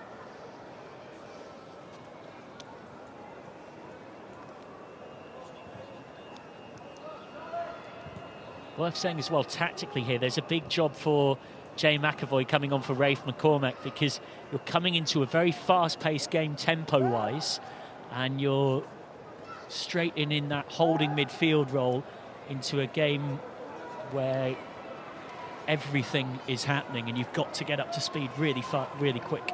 Yeah, of course, all to play for. Now, you do find that the shape, the formation does get a little bit looser in this last stage of the game, so the players going on, it's so important for them to get control of their teammates around them and sort of get any instruction that comes from the sideline on.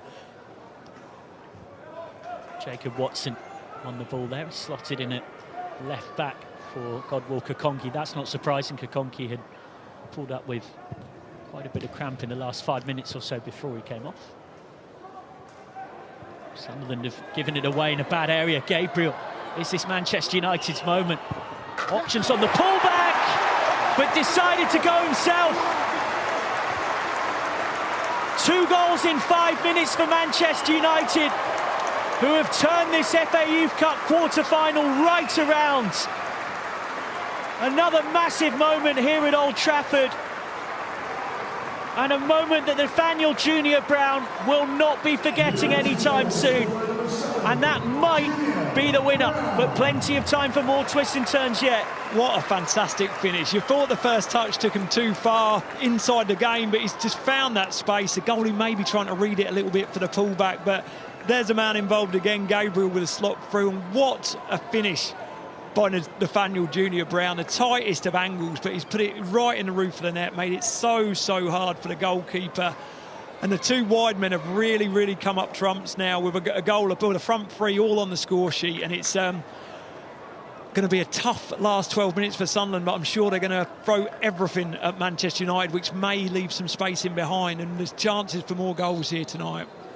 Nathaniel Junior Brown at Manchester United since being a wee nipper, a 12-year-old, born in Sheffield.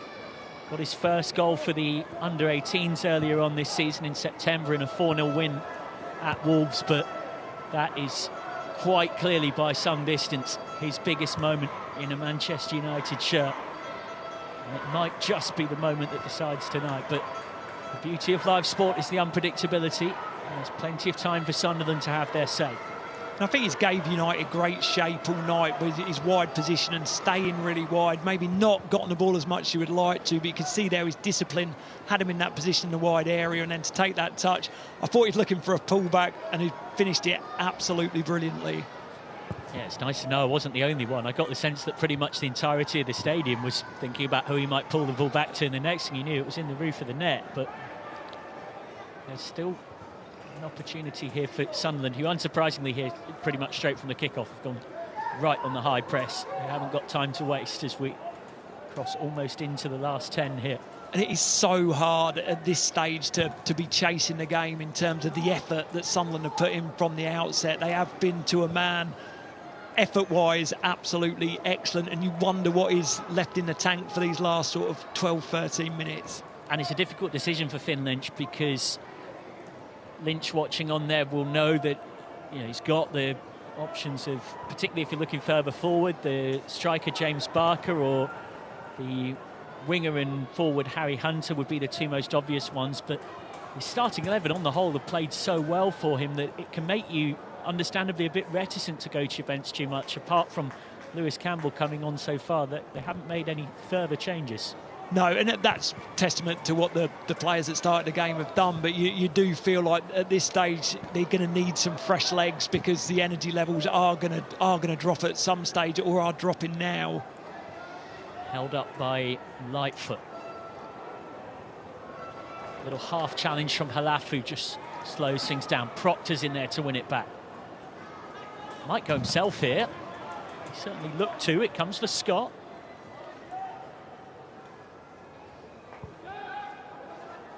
Leonard. Proctor. It's the right idea, just the wrong pace on the pass. You look at Leonard and the miles he's put in tonight. He's been up and down this right flank constantly from the very outset. There was a stage where Ajayi really pushed him back with his sort of running with the ball, but he's looking to get forward again now. There's the manager looking on. And Michael Carrick, who I'm sure will be keeping a close eye on these age groups. I know for a fact that he's very frequently seen watching the under-18s and under-21s home games when time allows. Just next to having a chat with John O'Shea there, who was actually the shining light in the youth team that I played in many years ago here at Manchester United. And John O'Shea, someone who of course has no shortage of Sunderland connections either. Links to both sides from a few very successful years playing for the Black Cats. Wayne Rooney on the far side of shot, whose son Kai could be an option for Manchester United later on. He's been fast-tracked to this level despite being just 16 years old. Sunderland still with time to drag it into extra time. I'll tell you what, the first half was a bit tight and cagey. The second half has been fast and fearless. Scott trying to thread it through, and Leonard almost set up a goal-scoring chance. Brilliant disguise on the pass, and again the ground that Leonard's covering has been fantastic. But these are the moments. Cut out by Brown. It's a 4-on-4 if Manchester United work this quickly. Obi has support. Might just go himself here. It's Chido Obi, and it's dragged just wide. Brilliant carrying of the ball, and you can see how effortless it is to him to just ghost past the player. Again, he's looked for that far post and just missed it in the end, but it's brilliant pace. The look of Thierry Henry, the way that he moves with the ball, and very close again. Certainly got that effortless way he covers the ground, Chido Obi, who is definitely someone to keep a close eye on. He was in the under-17 Euros team of the tournament a couple of years back with Denmark. I think as young players, it's just adding those finishing touches. I think if he got that and he's putting away these chances that he's had tonight, then that's what's going to really kick him on and give him an opportunity to break through here at United. Yeah, tough, of course, that making those steps up, because I say steps because becoming an under-21s regular is the next game on the ladder as such. Yeah, without a doubt, and I think it is them sort of baby steps at this age. He's had that great run where under Amorim he played some games in the first team, but now it's sort of getting back and scoring goals, because that's what he does best. Obi will try and get onto this one, but even with his electric pace, won't quite get there for that. Really noticeable now that the Sunderland fullbacks are getting so high up the pitch that there is space in the channels for United to break into. Sunderland change coming shortly. I mentioned that it would likely be the likes of Harry Hunter or James Barker. Well, James Barker does seem to be stripped and ready to come on, but here's JJ Gabriel. Gabriel deflected, wins the corner, while Manchester United straining for that fourth goal that would go a long way to killing this off.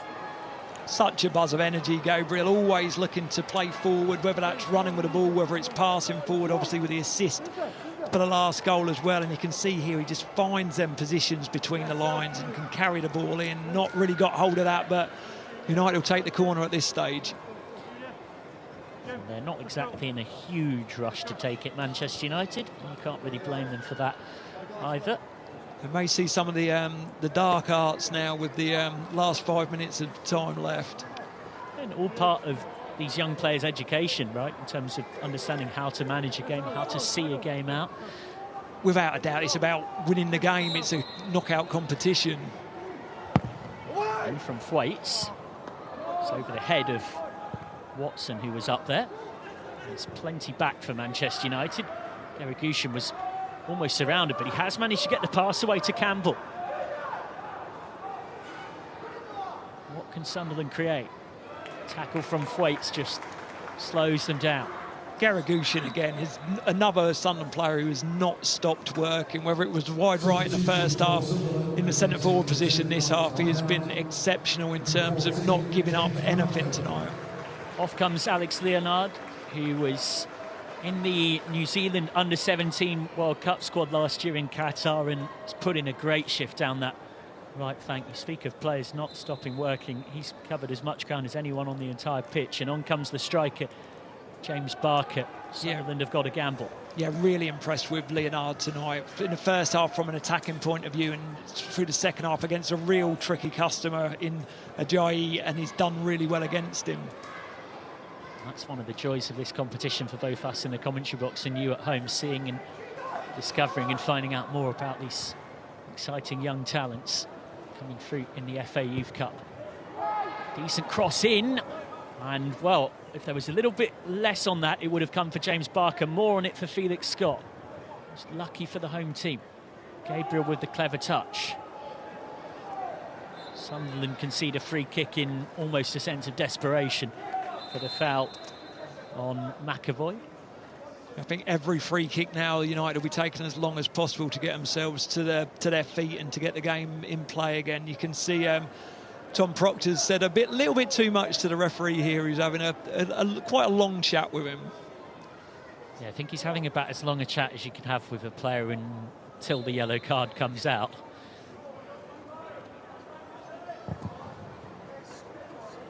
Still haven't had a yellow card tonight. Brown goes down under no challenge. Won by Halafu, who has space in front of him. Ajayi. Still going, Ajayi. Managed to get through one, but then slipped at the crucial moment. Sunderland on the break, with time very much against them. Block in there from McAvoy. Lovely feet from Ajayi in the box there, cutting inside, just couldn't get his shot away. Sunderland with 2 minutes plus stoppages to save themselves, but it's been given away by Holcroft. It's Obi to seal it for Manchester United. And it's only straight at Cowan. Will Sunderland make Manchester United rue not taking their chance to make it 4-2? Here comes Sunderland. Great run by Dinsdale.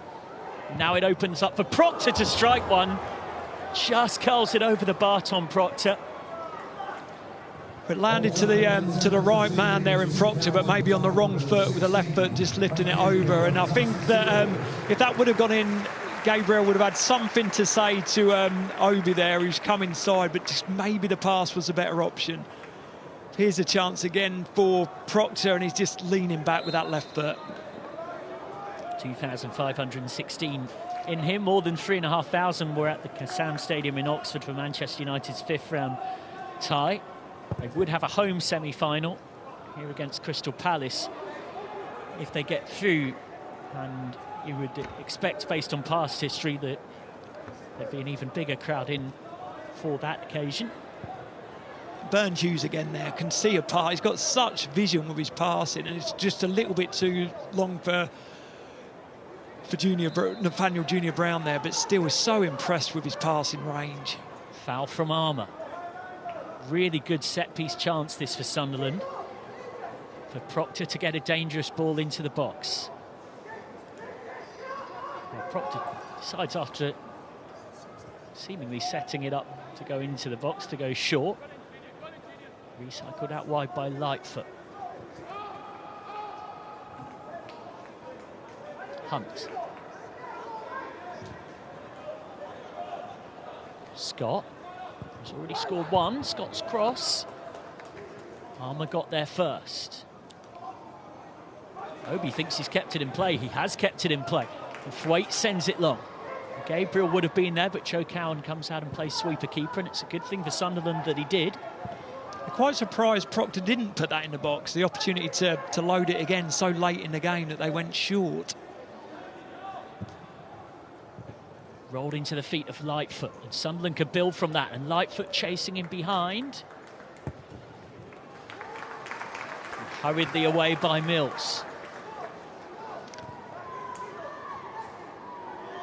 And that will drift out, but Burnhughes, as he should do, will just try and waste a few more seconds.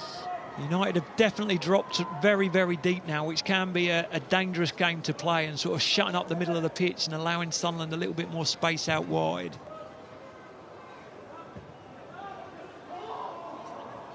Worth saying as well that the clock on your screen is a touch fast. Not quite into stoppage time yet. Here come Manchester United. Chance to curl one, and it's just wide from Nathaniel Junior Brown. Absolutely brilliant centre-forward play from Obi there to turn inside and to play it out wide. And he's done it once, and he's looked to do it again with his other foot this time, cutting inside. Nathaniel Junior Brown is not a million miles away. Minimum 3 minutes added on at the back end of this contest, but the clock on your screen is about 1 minute and 10 seconds fast. So there's still a bit of a chunk of change for Sunderland to find an equaliser and take this into extra time. Plenty of time for them, but it looks like United are going to hold off here and to take it into the next round. Can Manchester United hold out?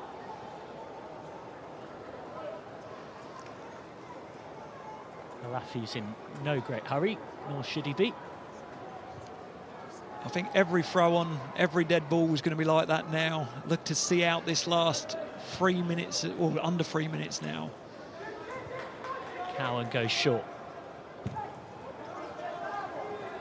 So one moment of magic for Sunderland from somewhere in a competition where they've had so many, and seeing off West Brom as well as West Brom as well as Nottingham Forest and Brighton either side. A little foot in there to win it by Barker. Ticked on by Lightfoot.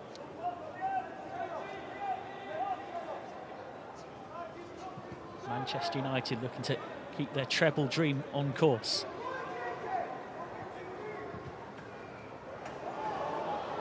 Lovely feet. What's at the end of it? Shot was just losing his balance at the crucial moment, and Burnhughes will try and whittle the time away. A brave effort from Charlie Dinsdale. I mean, if anyone deserves a goal this evening, it's Charlie Dinsdale. He has been non-stop from the first minute to the 93rd minute now. He's not stopped running and had a really positive effect on this game. Burnhughes has managed to find Ajayi. Sprinting clear, options left and right. Gabriel with the fast feet. Has he got the finish to match? Desperate recovery challenge. He certainly deserves a goal tonight, and I think that would have been the whole of the front four on the score sheet. Sliding challenge from Armour. Flying in, but in a controlled fashion on Barker. I think he's given the foul, the linesman. I don't know if the goal is coming up here for one last chance, is it? Yeah, it is a foul. Proctor will take the free kick. They're holding the goalie back. He's desperate to get in the box. Yeah, he's looking across just out of your shot. Joe Cowan there saying, can I come up? Can I come up? Cowan's the only one left on halfway. Proctor to deliver, but it's too close to Burnhughes. It's catching practice. And Manchester United have fought their way through to the semi-finals of the FA Youth Cup after an epic battle with Sunderland, who fought back to lead 2-1 thanks to goals from Tom Proctor and Felix Scott after Noah Ajayi had United in front just before half-time.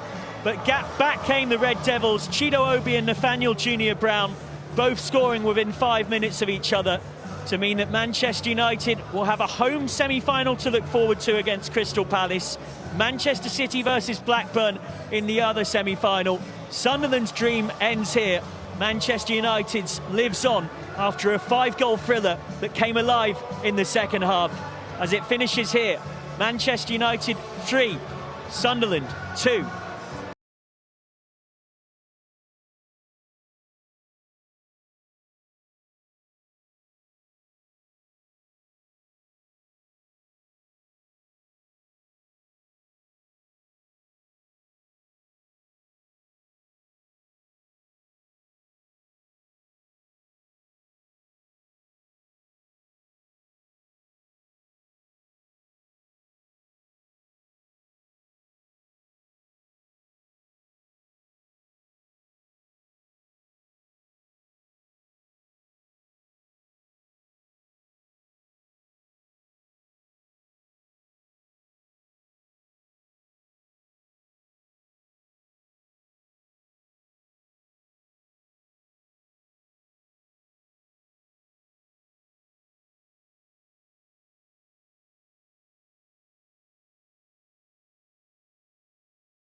Once again, thank you very much indeed for your support tonight, and welcome to the Old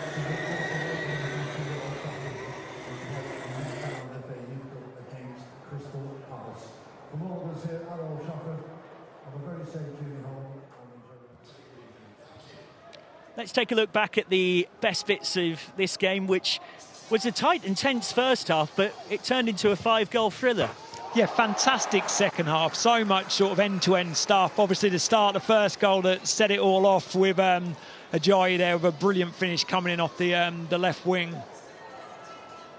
Yeah, Ajayi scoring right on the stroke of half-time. The kind of goal that truly is a sucker punch for Sunderland, who actually certainly had the better of the early parts of this contest. And Sunderland deservedly got themselves right back into it. Tom Proctor, a local lad, making it 1-1. Yeah, absolutely fantastic finish. I mean, Cameron Byrne-Hughes, I think that was the only pass that he gave away all night, and unfortunately for him it ended up in a goal. But after that, Sunderland really took over, and he said that it was obviously a bad time to concede for Sunderland, but it sort of sparked him into life at the start of the second half. Yeah, Proctor making it 1-1, and just a couple of minutes or so, I think it was actually maybe around 90 seconds between the two goals. Felix Scott makes it 2-1. Proctor involved again, just puts this cross into an awkward area, and Manchester United never quite got it clear. Oh, it's a brilliant ball into that corridor of uncertainty, and it lands at the feet of Felix Scott, and he's finished it fantastically well. There's no chance for Cameron Byrne-Hughes. And that was the moment where the small pockets of Sunderland fans you could hear in the more than 2,500 in attendance at Old Trafford tonight were at their loudest. But Manchester United, in a competition where they've got so much history, 4 times runners-up, 11-time winners, managed to find another gear with Chido Obi sprinting clear, and he got it wrong the first time, but he made it look like it was genius. If at first you don't succeed, then try again. And I think he tried the exact same finish after he missed the first flick, but once he got, I mean, the pace is frightening once he gets away. There's no stopping him, and he's put it away in the end, and it's such an important goal at such an important time. And it's such an important competition for Manchester United. You think of the history of it: Duncan Edwards, George Best, Bobby Charlton, Ryan Giggs, David Beckham, all winners of this FA Youth Cup for Manchester United once upon a time. And United, in the end, found their way through to the semi-finals. Gabriel, who was excellent all night, getting away to Nathaniel Junior Brown, who very deliberately went for the roof of the net, and it was a skillful finish where most would have looked to assist. Brilliant finish, and I think everyone, as you say, was expecting him to pull that back where he had options, but he's finished it brilliantly well. And like the 3 goals for the front 3, and Gabriel was absolutely brilliant in the 10, and I think it bodes well going forward for United. So Manchester United through to a home semi-final where they will face Crystal Palace. It's Manchester City versus Blackburn in the other semi-final, and it will be City or Blackburn who would have home advantage in the final, which is one-legged. It used to be 2-legged until 2018. Thank you very much for your company wherever you've been across the world. Thank you very much to my co-commentator Luke Chadwick for your fine company. Thank you very much. It's been a pleasure commentating with you and watching a brilliant game. And thank you very much to all of the hard-working team at Limitless and the FA behind the scenes. We'll be back with you for those semi-finals in early April and the final in May. But for now, after a thrilling game at Old Trafford, it's Manchester United who prevail. It finishes Manchester United 3, Sunderland 2.